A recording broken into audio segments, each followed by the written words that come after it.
সঙ্গে হযরতে ওমর এইবার বাড়িতে দৌড় মেরে চলে গেল। বাড়িতে যা বলতেছে স্ত্রী, জলদি করে ঘর থেকে তরবারিটা বাহির করো। এইবার স্ত্রী ডাকতে বলতেছে, স্বামী যান, কেন আপনি এত বাড়াবাড়ি করতেছেন? কেন আপনি এত বাড়াবাড়ি করতেছেন?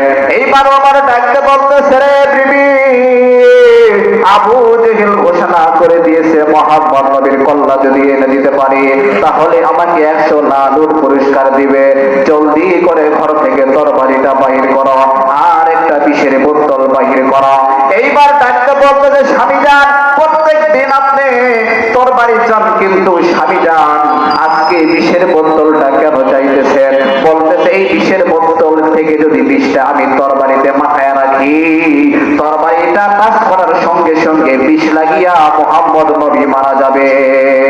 এই কথা যখন বললেন, এইবার তার বিবি বলতেছে, স্বামী যান, আপনি বুঝতে পারতেছেন না কোন নবীর কল্লা কাটার জন্য যাইতেছে।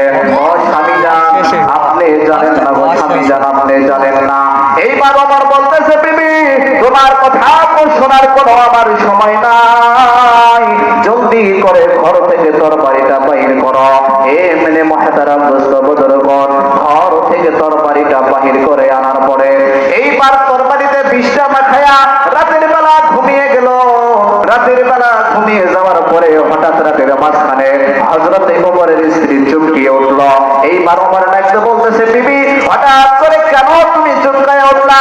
ডাকতে বলতেছে, স্বামী যান, তুমি যেই মুহাম্মদ নবীর কল্লা কাটার জন্য যাইতেছিলা, ও স্বামী যান, স্বামী যান, শুনছো, আমি আজকে এই মুহূর্তে স্বপ্নের ভিতরে দেখি আপনি ওমর ওই নবীর সামনে যায়া হাতের সাথে হাত রাখিয়া কালেমা পড়ে মুসলমান হয়ে গেছে।